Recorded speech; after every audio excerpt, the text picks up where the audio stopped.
Bonjour à tous et bienvenue sur Viking Studio. Nous entamons l'ultime partie de cette série. Alors, on ne peut pas parler de guerre bactériologique quand c'est un virus déjà. Parce qu'une guerre avec un virus, c'est une guerre virologique. Et ensuite, il n'y a aucun rapport entre les nouvelles technologies et le Covid. Puisque les nouvelles technologies, on en parlait bien avant l'arrivée du Covid. Et ça fait depuis bien longtemps avant l'arrivée du Covid qu'on essaye de les déployer. Et puis non, l'Internet des objets n'a pas besoin de la 5G, puisqu'Internet des objets peut se faire avec du Wi-Fi ou de la 4G, c'est juste que le débit est moindre. Donc non. Non et non. La 5G c'est pas là pour spécialement pour ça. Et puis on ne profite pas du Covid pour essayer de nous traquer ou pour supprimer nos libertés. Hein. C'est quoi ces conneries? Non, c'est faux. On essaye de nous protéger. Et puis autre chose, on n'est pas des criminels. Mais si le complotisme c'est un crime, au regard de la loi, si le complotisme est associé à de la désinformation. Or, là c'est le cas. On est sur de la désinformation. Donc on est sur un crime. Du moins pas sur un crime, mais sur une infraction pénale. Je n'ai pas la qualification exacte, je ne m'y connais pas du tout en droit, donc je ne peux pas me dire... je ne peux pas me dire que je suis un expert en la matière et que je peux forcément répondre clairement à la question. Puis ensuite on nous dit... mais il y a des choses qui sont factuellement fausses dans les chiffres donnés, dans ce qui dit... Qu'est-ce qui est faux? T'as des preuves? Des sources? Non, parce qu'il n'y en a pas de tout le documentaire. Donc, fermez vos gueules. Excusez-moi, je m'énerve, mais c'est difficile. Et puis cette pandémie ne rassure personne, contrairement à ce que vous dites. Personne n'est rassuré par cette pandémie. Rien ne crée en bourse. Enfin là, récemment, ça a un petit peu changé, mais je peux vous dire qu'au début, rien du tout n'a grimpé en bourse. Tout a dégringolé. Donc arrêtez de raconter des conneries. Et puis, on s'en fout totalement que les PDG des entreprises de grande technologie, ce sont des self-made, c'est-à-dire des gens qui se sont faits par eux-mêmes. Il y en a dans le lot qui ont taffé comme des débiles pour en arriver là. Et puis qu'est-ce qu'on en a à foutre? Ça n'a aucun rapport avec le propos que vient faire un exposé sur une nouvelle technologie là-dedans. Et puis on est depuis longtemps dans un monde où nos données sont exploitées. Hein. Vous êtes en train de découvrir la vie là les gars. Ça fait depuis l'existence de Google. Hein. Ça fait même depuis quasiment l'existence d'Internet qu'on cherche un moyen de traquer les données des gens pour lui cibler les pubs par exemple. C'est les cookies. Hein. Et puis pourquoi on nous parle d'Elon Musk dans l'exploitation des données par Google? Ça n'a aucun rapport. Puis non, on ne peut pas investir dans le Covid ou dans la Covid comme vous voulez. On ne peut pas investir dans une maladie. Effectivement, on peut investir dans des méthodes de traitement en lien avec la maladie, dans des technologies qui peuvent être à l'avenir en lien avec la maladie, mais non. Là, on ne peut pas investir dans une maladie. Puis le transhumanisme, ça y est, depuis la première moitié du XXe siècle. Hein. Il n'y a rien de nouveau là-dedans. Et le transhumanisme, c'est pas de l'eugénisme, donc arrêtez de comparer ça à Hitler. Vous comparez ça au plus grand bourreau l'un des plus grands bourreaux de l'histoire de l'humanité. Oui, parce qu'il y a également Mao et Staline, par exemple, dans la bande, qui ont fait limite pire. Qu'est-ce qui vient foutre là-dedans? Non, et non, on n'est pas sur un génocide, arrêtez. On n'est pas sur un holocauste. Et puis, les faits qui disent que c'est les élites à diriger, que les autres, ils comparent à une œuvre, donc il ne dit pas que l'œuvre a raison, et puis c'est un débat philosophique et éthique, et non pas une vision imposée dans le but d'apprendre ça aux gens. Non, c'est un débat philosophique et éthique. À mon avis, c'est même limite dans le but de choquer pour faire réfléchir. En tout cas, pas comme ce document de merde qu'est Hold Up. Et puis, la télé c'est fiable, hein, donc dire ah je suis désintoxiqué, je regarde plus la télé, mais putain si tu regardes que les réseaux sociaux.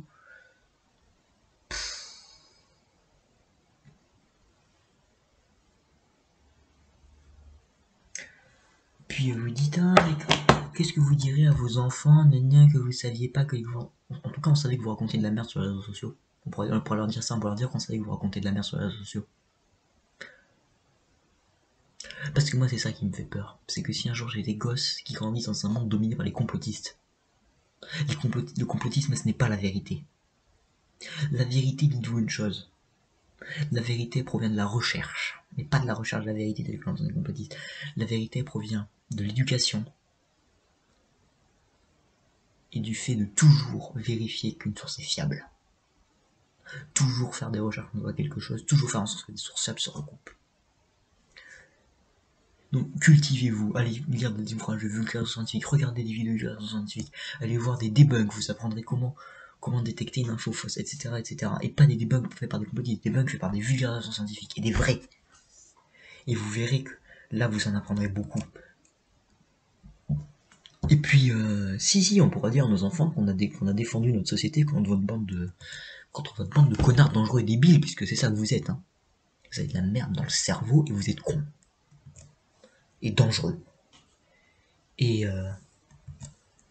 vous dites, mais le Covid, c'est pas une crise économique, l'économie, elle s'est bien portée. Le Covid, c'est une immense crise économique en France et dans le monde. Vous voyez pas le nombre d'entreprises qui font faillite? Même les entreprises que, bon, pour dire qu'ils ont cartonné par le confinement, ils ont perdu en bourse. Vous vous rendez compte que même ceux qui ont fait du chiffre ont perdu de la valeur? Ça veut dire que non, on est dans la merde actuellement, économiquement parlant. Et puis, le Covid, c'est quoi? C'est 0,5% de mortalité. Je vous mets une source en description, du magazine Pour la Science. Le Covid, c'est jusqu'à 5% de mortalité, voire plus. Il y a des estimations à 5,8%. C'est énorme. Donc arrêtez de raconter des conneries. Et puis non, les médias ne sont pas dogmatiques, puisque les médias ne sont pas contrôlés par le gouvernement. Puis on a droit à des voix d'origine complètement masquées, donc bien sûr on ne va pas savoir si le doublage est un détournement des propos. Puis non, on n'est pas sur un coup d'état, on est sur une tentative de sauvetage de la société. Et puis les chiffres avancés par le gouvernement, ils sortent pas de nulle part. Vous par contre, ce que vous sortez sans preuve, sans source, ce que vous avancez comme vrai, ça par contre ça sort de nulle part. Enfin du moins c'est l'impression que j'en ai.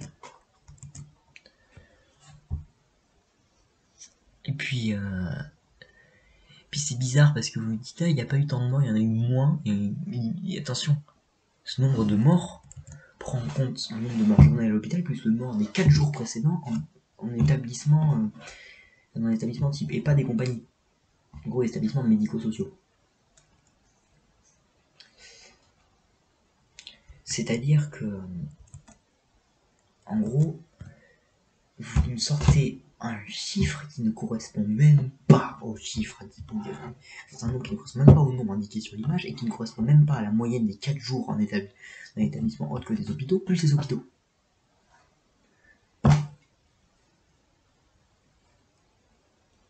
Donc globalement, vous racontez de la merde. Et puis, vous dites... non, les gestes barrières, ça sert à rien, c'est pour accuser ceux qui ne font pas d'homicide involontaire, ceux qui ne respectent pas d'homicide involontaire. Les gestes barrières, c'est important.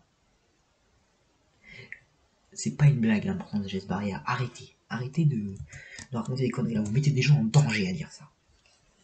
Vous mettez véritablement des gens en danger. Et puis arrêtez de dire que les contre-indications ne sont pas... Les médecins ne les connaissent pas. Toutes les contre-indications sont indiquées dans un bouquin. Si je dis pas de conneries, le nom du bouquin c'est le Vidal. C'est le bouquin où vous avez la liste des médocs, de leurs indications, de leurs contre-indications, etc., etc. Donc, un médecin ne connaît pas forcément tout, mais il a un bouquin à sa disposition pour tout savoir. Donc, il faut arrêter de raconter des conneries. Et puis non, la santé et la science ne sont pas des religions. Le scientisme est une religion, mais la santé et la science ne sont pas des religions.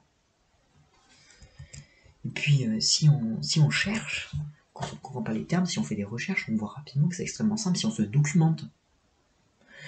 La science, c'est compliqué pour ceux qui ne maîtrisent pas. Puis, excuse-moi, mais un scientifique qui ne sait pas ce que c'est qu'un consensus scientifique, C'est pas un scientifique. Moi, je sais ce que c'est un consensus scientifique. En gros, c'est un accord plus ou moins généralisé entre les scientifiques. Rien de plus simple. Et non, on n'est pas dans une troisième guerre mondiale, il n'y a pas d'Holocauste.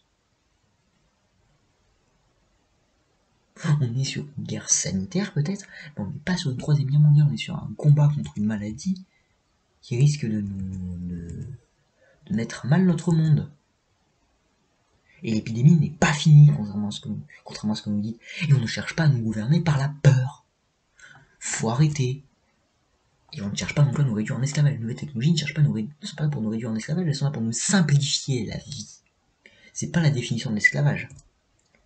Et on n'est pas du tout sur une dictature mondiale. Puis c'est quoi ce plan subjectif avec l'autre qui hoche la tête là comme ça? C'est pour essayer de vous faire comprendre que même si mon discours est douteux, se dit la vérité. Non, tu dis pas la vérité, tu racontes des conneries. Nuance.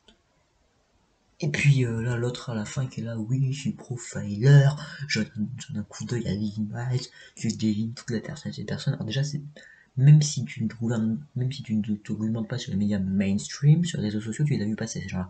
J'ai pas pu reconnaître exactement de qui il s'agissait, mais il me semble que ce sont des figures connues de la lutte contre le Covid. Et même moi qui me documente surtout par la radio, donc qui ne vois pas les têtes, j'ai pu comprendre plus ou moins de qui il s'agissait. Pas sur la personnalité, mais sur le peu que j'ai vu de l'image. En faisant pause, en essayant de zoomer, etc., etc. Et au vu de la rapidité avec laquelle elle y va, ça semble préparé par avance. Donc on en arrive à la conclusion. Conclusion, le complotisme, c'est une honte. C'est la honte de notre société. D'où le nom de cette série. Puis arrêtez de croire les complotistes, allez vous documenter, renseignez-vous, gagnez de l'esprit critique, et vous verrez, vous vous sentirez mieux. Sur ce, c'était Viking Studio, et je vous dis à bientôt dans de prochaines vidéos. Au revoir.